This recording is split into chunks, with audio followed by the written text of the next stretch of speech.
Assalamualaikum warahmatullahi wabarakatuh. Saya Desi Fitra Amalia, NIM 2341050200031. Saya dari kelompok 13. Di sini saya akan menjelaskan makalah yang berjudul Hukum Kepailitan dalam Islam. Yang pertama yaitu kepailitan dalam perspektif hukum Islam. Dalam hukum Islam, kepailitan dikenal dengan istilah al-iflas atau taflis, yang secara bahasa berarti tidak memiliki harta atau kekosongan dari kekayaan. Sedangkan secara istilah, kepailitan merujuk pada kondisi di mana seseorang tidak mampu melunasi kewajiban hutangnya karena harta yang dimilikinya tidak mencukupi. Dalam pandangan syariah, orang yang mengalami kondisi ini disebut sebagai al-muflis. Konsep kepailitan telah dijelaskan dalam hadis Nabi Muhammad SAW. Dalam sebuah hadis yang diriwayatkan oleh Imam Muslim, Rasulullah bersabda, "Tahukah kalian siapa orang yang bangkrut itu?" Para sahabat menjawab, "Orang yang bangkrut menurut kami adalah orang yang tidak memiliki uang dan harta." Rasulullah bersabda, "Sesungguhnya orang yang bangkrut dari umatku adalah orang yang datang pada hari kiamat dengan membawa pahala sholat, puasa, dan zakat. Namun ia juga datang dengan membawa dosa karena mencela orang lain dan menuduh tanpa bukti, memakan harta orang lain, menumpahkan darah, dan memukul orang lain. Maka semua kebaikannya akan diberikan kepada orang-orang yang dia zolimi. Jika kebaikannya habis sebelum semua tanggungannya selesai, maka dosa-dosa mereka akan dibebankan kepadanya, lalu ia dilemparkan ke neraka." Hadis riwayat Muslim nomor 2881. Meskipun hadis ini lebih menekankan pada aspek kepailitan spiritual di akhirat, para ulama juga menggunakan istilah muflis untuk merujuk kepada orang yang mengalami kebangkrutan secara ekonomi di dunia.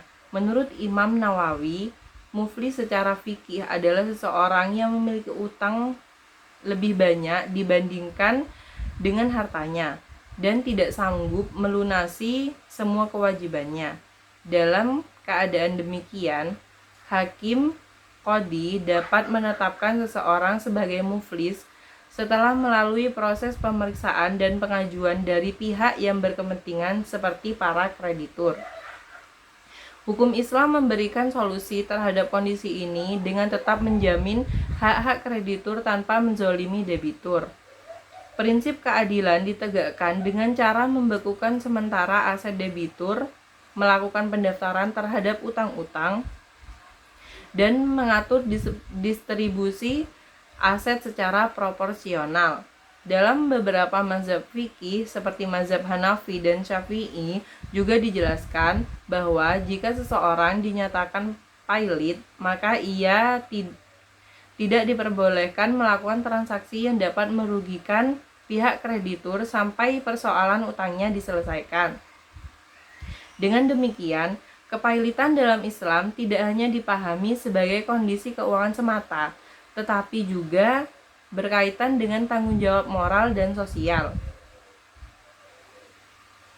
Islam memberikan mekanisme penyelesaian yang mengedepankan keadilan, kasih sayang, dan juga perlindungan terhadap semua pihak yang terlibat. Dan yang kedua, di sini dasar hukum kepailitan dalam Islam menurut Al-Qur'an. Dasar hukum kepailitan dalam Islam menurut Al-Qur'an terdapat pada beberapa ayat yang membahas tentang hutang piutang, kesulitan membayar hutang, dan sikap yang harus diambil terhadap orang yang mengalami kesulitan ekonomi. Salah satu ayat yang paling relevan dan dijadikan rujukan utama yaitu yang pertama, surah Al-Baqarah ayat 280 yang artinya, "Dan jika orang yang berhutang itu dalam kesulitan, maka berilah tangguh sampai dia berkelapangan dan menyedekahkan sebagian atau seluruh utang, itu lebih baik bagimu jika kamu mengetahui." Al-Quran surah Al-Baqarah ayat 280. Ayat ini secara eksplisit menunjukkan prinsip dasar dalam hukum Islam terkait kepailitan.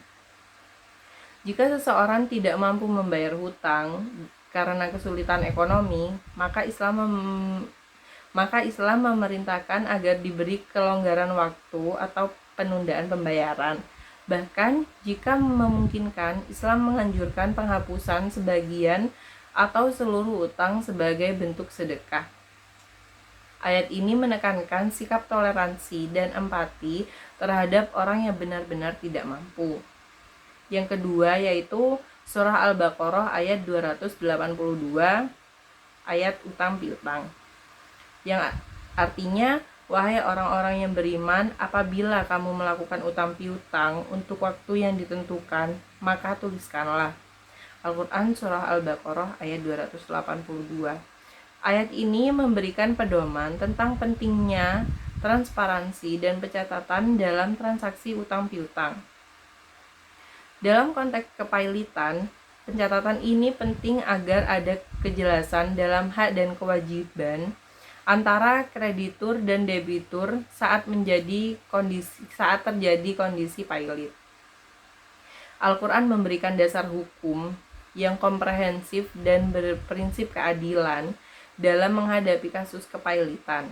Prinsip utamanya adalah memberikan keringanan, memastikan keadilan bagi kedua belah pihak, dan menghindari penindasan terhadap orang yang dalam kesulitan. Hukum kepailitan dalam Islam tidak hanya bertujuan menyelesaikan masalah ekonomi, tetapi juga menjunjung nilai moral dan sosial. Selanjutnya akan dijelaskan oleh teman saya. Mekanisme penyelesaian kepailitan menurut hukum Islam. Dalam hukum Islam, mekanisme penyelesaian kepailitan dilakukan secara adil dan proporsional, dengan tujuan melindungi hak kreditur tanpa menzalimi pihak debitur yang benar-benar tidak mampu. Ada beberapa tahap dan prinsip dalam penyelesaian kepailitan menurut hukum Islam. Yang pertama ada verifikasi kondisi debitur. Adalah memastikan bahwa debitur benar-benar mengalami kesulitan atau tidak mampu membayar utang. Ini harus dibuktikan secara nyata dan dapat diajukan oleh kreditur kepada hakim. Yang kedua ada penetapan status muflis oleh hakim. Jika terbukti, maka hakim syar'i dapat menetapkan debitur sebagai muflis. Setelah itu, hak-haknya dalam mengelola harta dibatasi untuk mencegah kerugian lebih lanjut kepada kreditur. Yang ketiga ada pembukuan dan inventarisasi aset. Setelah ditetapkan pailit, maka harta debitur akan dibukukan dan didata. Tujuannya adalah untuk menghitung total aset yang tersedia dan memperkirakan kemampuan pelunasan terhadap seluruh hutang. Yang keempat ada penjadwalan dan mendistribusi utang. Setelah aset terkumpul, maka dilakukan proses pembayaran utang secara proporsional dengan skala prioritas. Yang pertama, utang dengan jaminan diselesaikan terlebih dahulu dari barang yang dijaminkan. Kemudian utang kepada individu seperti hutang dagang, piutang pribadi, dan sebagainya. Jika aset tidak mencukupi, maka dilakukan pro rata, yaitu pembayaran sebagian berdasarkan perbandingan jumlah utang. Yang kelima, kelonggaran dan penghapusan utang jika perlu. Mengacu pada Quran Surah Al-Baqarah ayat 280, jika benar-benar tidak ada harta yang mencukupi, maka kreditur disarankan untuk memberikan penangguhan waktu atau bahkan menghapus bagian atau seluruh utang sebagai bentuk kebaikan dan sedekah.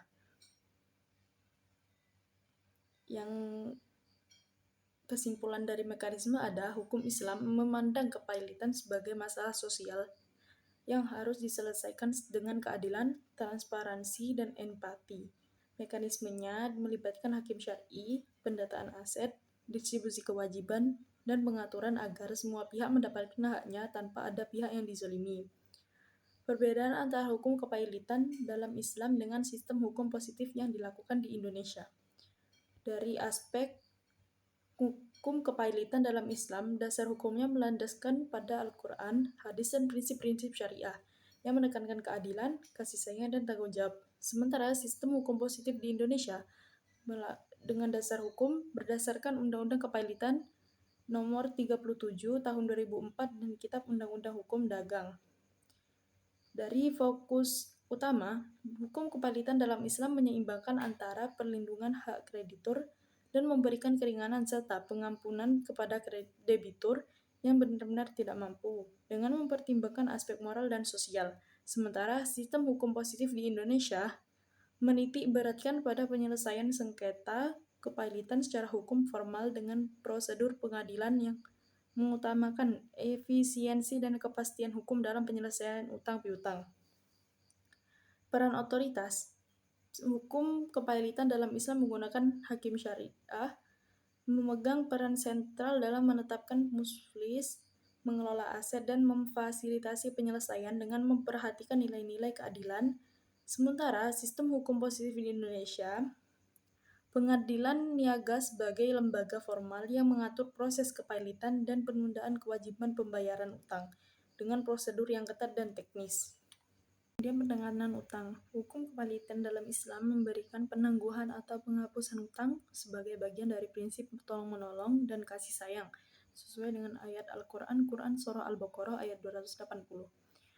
Kemudian sistem hukum positif di Indonesia mengutamakan penyelesaian utang melalui likuidasi aset atau restrukturisasi sesuai mekanisme hukum dengan sedikit atau tanpa keringanan kreditur. Kemudian sanksi bagi debitur. Hukum kepailitan dalam Islam tidak mengenal sanksi pidana bagi muflis yang memang tidak mampu, menekankan aspek rehabilitasi dan pemulihan. Sementara sistem hukum positif di Indonesia dalam beberapa kasus, debitur yang melakukan tindak pidana, fraud, atau uang prestasi bisa dikenai sanksi pidana atau perdata. Kemudian prinsip moral dan sosial. Dalam hukum kepailitan dalam Islam sangat menekankan aspek moral, etika, dan kemanusiaan dalam penyelesaian, termasuk larangan menzalimi dan dorongan memberi maaf atau sedekah. Sementara hukum sistem positif di Indonesia lebih fokus pada aspek hukum dan ekonomi, dengan sedikit memperhatikan aspek kemanusiaan atau moral kecuali jika diatur secara khusus. Kesimpulannya, berdasarkan pembahasan yang telah dikaji, dapat disimpulkan bahwa Islam sebagai agama yang menyeluruh telah mengatur berbagai aspek kehidupan, termasuk permasalahan kepailitan. Dalam hukum Islam, kepailitan atau al-iflas merujuk pada kondisi ketidakmampuan seseorang untuk melunasi utangnya karena ketiadaan harta yang mencukupi. Islam memandang kepailitan tidak hanya sebagai persoalan ekonomi, tetapi juga sebagai persoalan moral dan sosialisasi yang harus diselesaikan dengan adil dan bijaksana. Dasar hukum kepailitan dalam Islam antara lain terdapat dalam Surah Al-Baqarah ayat 280 yang meranjurkan untuk memberikan kelonggaran waktu kepada orang yang dalam kesulitan membayar utang. Selain itu, Islam juga mendorong sikap saling tolong-menolong, memberi sedekah, dan menghindari penindasan terhadap pihak yang lemah. Dalam praktiknya, penyelesaian kepailitan dalam melibatkan peran hakim atau otoritas syariah yang akan menilai kondisi debitur untuk mengatur penyelesaian utang secara adil. Dengan prinsip keadilan, kasih sayang, dan perlindungan terhadap hak-hak kreditur maupun debitur, hukum kepailitan dalam Islam menjadi solusi yang tidak hanya menyentuh aspek hukum, tetapi juga menyentuh hati nurani dan nilai-nilai kemanusiaan. Oleh karena itu, memahami dan menerapkan hukum kepailitan dalam Islam sangat penting, khususnya bagi masyarakat Muslim yang ingin menjalankan aktivitas ekonomi sesuai prinsip syariah.